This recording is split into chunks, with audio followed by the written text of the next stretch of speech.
사도신경으로 우리들의 신앙을 고백하겠습니다.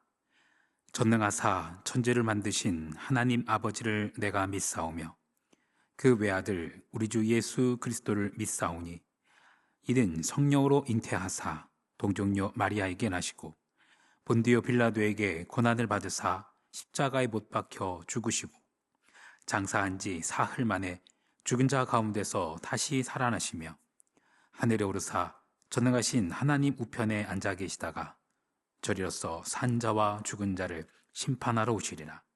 성령을 믿사오며 거룩한 공회와 성도가 서로 교통하는 것과 죄를 사하여 주시는 것과 몸이 다시 사는 것과 영원히 사는 것을 믿사옵나이다. 아멘.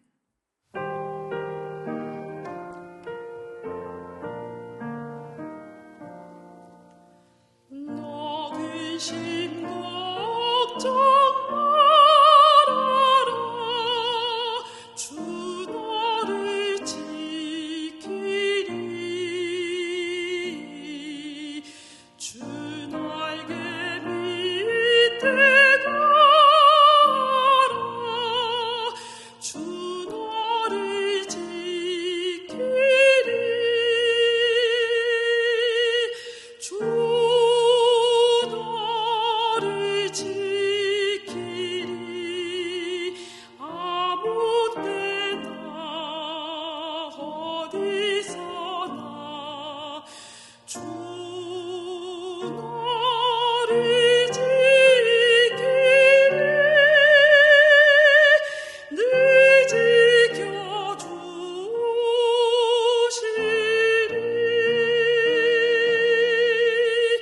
어려워라 힘내네 주 너를 지키리.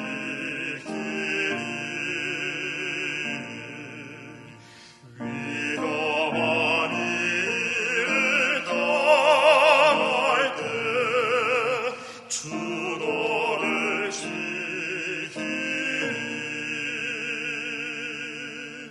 주 너를 지키리.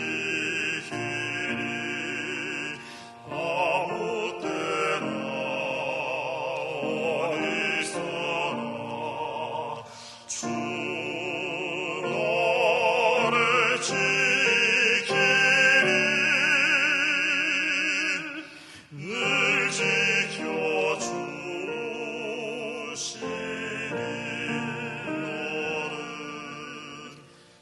너를 쓸건 미리하시.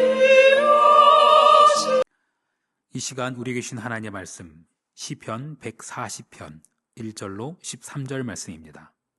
시편 140편 1절로 13절 말씀.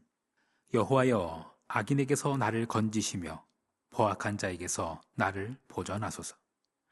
그들이 마음속으로 악을 꾀하고 싸우기 위하여 매일 모이오며 뱀같이 그 혀를 날카롭게 하니 그 입술 아래에는 독사의 독이 있나이다. 여호와여, 나를 지키사 악인의 손에 빠지지 않게 하시며 나를 보전하사 포악한 자에게서 벗어나게 하소서.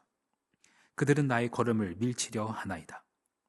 교만한 자가 나를 해하려고 올무와 줄을 놓으며 길 곁에 그물을 치며 함정을 두었나이다.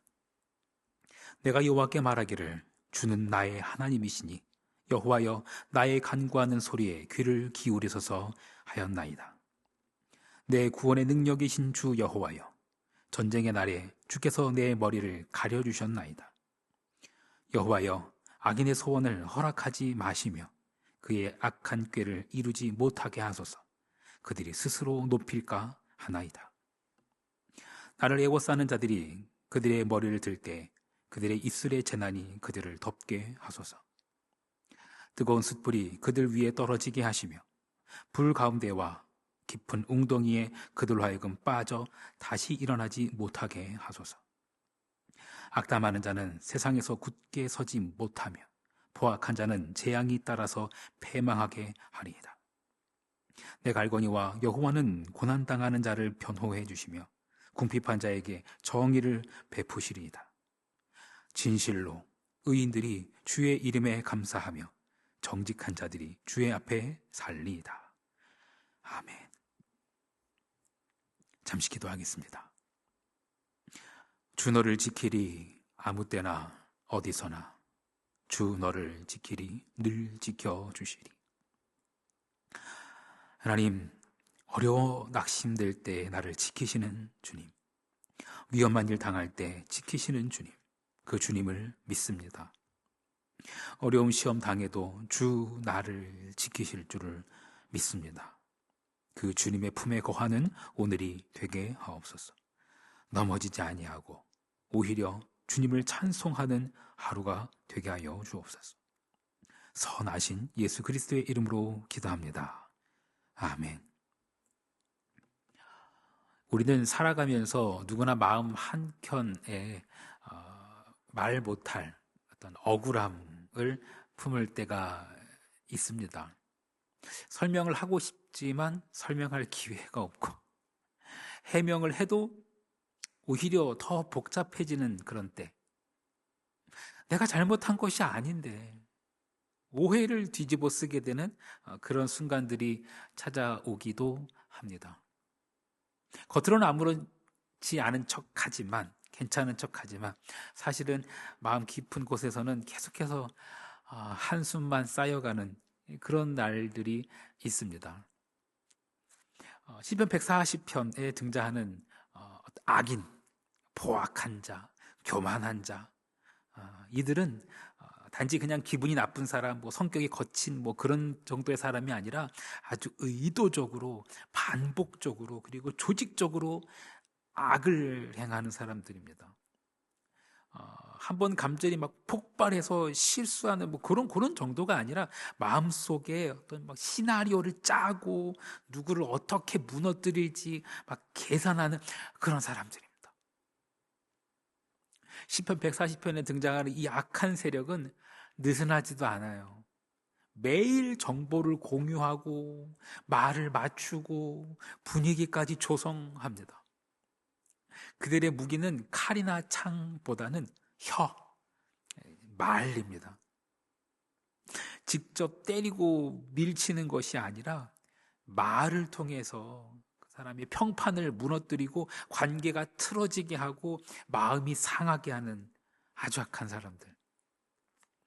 독사의 그 독처럼 한번 상처를 내면 시간이 지나서 천천히 퍼져서 결국 생명을 해치게 하는 그런 악한 말. 현대적으로 바꿔보면 이럴 수 있을 것 같아요.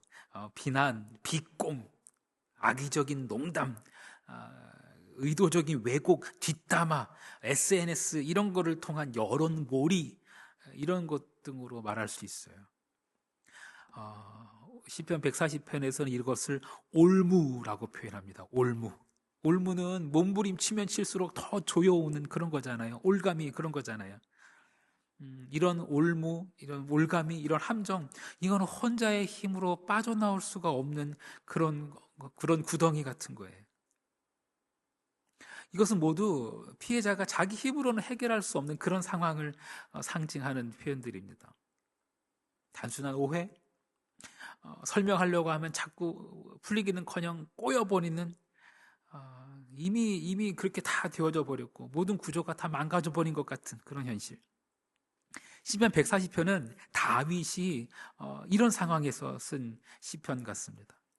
악인의 실체를 어떻게 구체적으로 묘사하고 있어요. 막 구체적으로 묘사하는데, 그렇게 구체적으로 묘사하는 이유는 우리에게 그 세상은 원래 그래, 이렇게 체념하라고 가르치기 위함이 아닙니다. 오히려 그 악의 실체를 정확히 인식하라는 거예요. 악은 모호하거나 중립적이지 않습니다. 하나님의 나라와 그의 백성을 향해 구체적으로 작동하는 아주 악한 그런 세력들이에요. 여러분 어떻습니까? 누구인가에게 쉽게 털어놓기 어려운 마음, 하지만 이거 그냥 뒀다가는 속병이 날 것 같은 그런 마음, 하나님만큼은 좀 이걸 그냥 들어주셨으면 하는 그런 마음이 들 때 있지 않습니까? 시편 140편은 그런 자리에서 쓰여진 시입니다. 현실은 꼬이고 억울함은 깊어지고 아무것도 풀리지 않는 것 같은 상황. 악인들은 그런 나를 조직적으로 지속적으로 괴롭히고 있어요. 그 상황 속에서 다윗은 하나님께 자기의 마음을 열어 보이고 있습니다. 오늘 우리는 이 시편 140편을 통해서 그 억울함 속에서, 그 눌림 속에서 하나님께 어떻게 나아갈 수 있는지, 그리고 그 자리에서 하나님은 우리에게 어떤 말씀을 주시는지 함께 살펴보고자 합니다. 1절부터 3절 말씀을 같이 한번 읽어보겠습니다. 여호와여, 악인에게서 나를 건지시며 포악한 자에게서 나를 보전하소서. 그들이 마음속으로 악을 꾀하고 싸우기 위하여 매일 모이오며 뱀같이 그 혀를 날카롭게 하니 그 입술 아래에는 독사의 톡이 있나이다. 억울함. 억울함은 고난 그 자체보다 그것을 내가 해명할 힘이 없을 때 더 크게 다가오는 것 같아요. 설명을 해도 믿어주지 않고 가만히 있으면 그냥 손해보는 것 같은 그런 상황. 다윗은 그런 자리에서 하나님, 왜 저에게 이런 일이 일어납니까? 이렇게 묻는 것 같아요. 하나님, 왜 나예요? 왜 나한테만 이런 일이 일어나요? 우리는 종종 가정이나 직장, 또 학교, 그런 곳에서 너무 답답하고 억울한데 상황은 바뀌지 않는 그런 경험을 종종 할 수 있습니다. 시편 140편은 그런 우리의 감정을 숨기지 말고 그냥 하나님한테 가져가라고, 하나님 앞에 있는 그대로 쏟아 놓으라고 이야기하고 있어요. 다윗은 억울한 현실을 바꾸기 위해서 먼저 사람을 찾지 않았어요. 시편을 한번 계속 읽어볼까요? 6절, 7절은 이렇게 고백합니다. 내가 여호와께 말하기를 주는 나의 하나님이시니 여호와여, 나의 간구하는 소리에 귀를 기울이소서 하였나이다. 내 구원의 능력이신 주 여호와여, 전쟁의 날에 주께서 내 머리를 가려주셨나이다. 억울함으로 풀려고 하면 오히려 그 상황은 더 복잡해지죠. 마음이 더 무거워지기만 할 겁니다. 다윗은 잠시 멈췄어요. 잠시 멈추고 하나님 앞에 섰어요. 고난 속에서 가장 필요한 것은 그 문제 해결보다 관계의 확인입니다. 하나님이 지금도 나의 하나님이신가? 하나님은 지금도 나의 하나님이신가? 어찌 보면은 다윗의 이런 고백은 확신에서 나온 말이기도 해요. 그래, 나의 하나님이시지. 내가 상처받고 내가 억울함을 당하고 내가 눌림을 당하고 있는 이 자리에서 하나님은 나의 하나님이시지 라고 고백하는 거예요. 다윗은 전쟁의 날, 과거 전쟁의 날에 주께서 내 머리를 가려주셨나이다, 나를 보호해 주셨습니다 라고 고백하고 있어요. 하나님께서 지켜주셨던 지난 날들을 기억하면서 지금도 여호와께서, 그 하나님께서 동일하게 나를 보호하고 계신다 라고 확신하고 신뢰하고 있는 것입니다. 시편을 계속해서 읽어볼까요? 8절과 9절입니다. 여호와여, 악인의 소원을 허락하지 마시며 그의 악한 꾀를 이루지 못하게 하소서. 그들이 스스로 높일까 하나이다. 나를 애워싸는 자들이 그들의 머리를 들 때에 그들의 입술의 재난이 그들을 덮게 하소서. 다윗은요, 그 억울한 마음을 품은 채 복수를 결심하지 않았습니다. 그 대신 하나님께 이렇게 아뢰입니다. 이건 그저 저 사람을 망하게 해달라는 어떤 감정적 보복 그런 게 아니라 그저 악이 악으로 끝나지 않게 해달라는 그런 호소입니다. 하나님께서 보시고 하나님께서 판단해 주시기를, 다 알고 계신 하나님, 다 다스리고 계신 하나님, 그 전지전능하신 하나님께서 심판해 달라는 거예요. 사람들은 종종 억울한 일이 생기면 내가 바로잡고 내가 누군가에게 해명하고 싶고 내가 그 사람들의 평가를 다시 번복하고 싶어 합니다. 네, 그런 게 필요할 수도 있습니다. 하지만 우리는 이걸 기억해야 합니다. 종국적인 그 판단과 그 심판은 하나님께 있습니다. 성경은 여러 곳에서 그 악함의 결과가 결국 행한 자에게 돌아온다라고 말합니다. 우리의 역할은 그저 우두커니 그 결과를 지켜보라는 것이 아니라 하나님께 맡기고 우리의 영혼을 지키는 것입니다. 시편의 마지막 상황, 이 시편의 마지막은 그 상황이 해결된 후의 찬양이 아니라 하나님을 바라보며 다시 자기가 걷던 길을 뚜벅뚜벅 걷고자 하는 그 고백이 등장합니다. 시편 140편 13절입니다. 진실로 의인들이 주의 이름에 감사하며 정직한 자들이 주의 앞에 살리이다. 사람은요, 바라보는 것을 담지요. 계속 악한 자를 주목하면서 악한 자에게 막 분노를 쏟아내고 그 분노가 또 내 마음을 잠식하게 되고 또 그것이 내 말과 태도에 영향을 끼친다면 거칠게 되겠죠. 닮게 돼요. 다윗은 그것을 경계했습니다. 악인 때문에 상처받았지만 억울하지만 눌려있지만 그들과 같은 방식으로 행동하지 않겠다고 결단합니다. 다윗은 마지막에 정직한 자는 주 앞에 산다라고 고백해요. 정직하는 자는 주 앞에 살리이다. 이렇게 시를 마무리합니다. 현재 상황과 사람들의 평판 그게 중요한 게 아니라 내가 하나님 앞에 정직하게 서 있는 거, 이게 중요하다라는 거예요. 그래서 그것이 결국 선으로 악을 이기는 길이라고 다윗은 믿었던 것 같습니다. 고난 그 자체는 힘들지만 때로는 그것이 우리의 마음을 다시 정돈하게 하고 하나님을 더욱 가깝게 붙드는 기회가 되기도 합니다. 편안한 때보다 고난 중에 하나님을 더 깊이 경험하는 경우가 많지요. 이 경험이 우리를 성숙한 사람, 선한 사람으로 만들어주리라 믿습니다. 사랑하는 성도 여러분, 시편 140편에서 다윗은 억울한 그 현실 가운데에서도 하나님을 향한 믿음을 놓지 않았습니다. 지금의 상황은 여전히 복잡하고 사람들이 나를 바라보는 시선 그대로였지만 그의 마음 안에는 조용한 어떤 변화가 일어나기 시작했습니다. 주는 나의 하나님이시라. 주는 나의 하나님이시라. 이 한마디 고백이 그의 마음을, 그의 믿음을 지탱해 주었습니다. 우리도 때로는 설명되지 않는 일들 속에 서게 됩니다. 하지만 하나님께 우리 마음을 열고 그분의 공의와 그분의 보호하심을 신뢰하며 정직하고 바른 길을 한 걸음씩 우직하게 걸어간다면 하나님께서 반드시 우리의 발걸음을 지켜주실 겁니다. 이 한 주간 상황이 아니라 하나님을 바라보는 눈을 주시고 또한 억울함이 아니라 은혜를 붙드는 마음을 주시기를 기도했으면 합니다. 그리고 무엇보다 하나님은 여전히 나의 하나님이시다 라는 이 고백이 우리의 삶을 평안으로 이끌어주기를 간절히 축원합니다. 주기도문 하시겠습니다.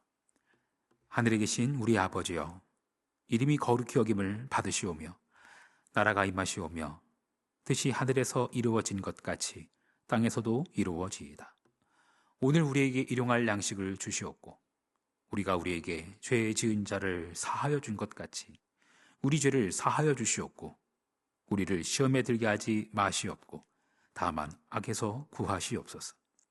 나라와 권세와 영광이 아버지께 영원히 있사옵나이다. 아멘.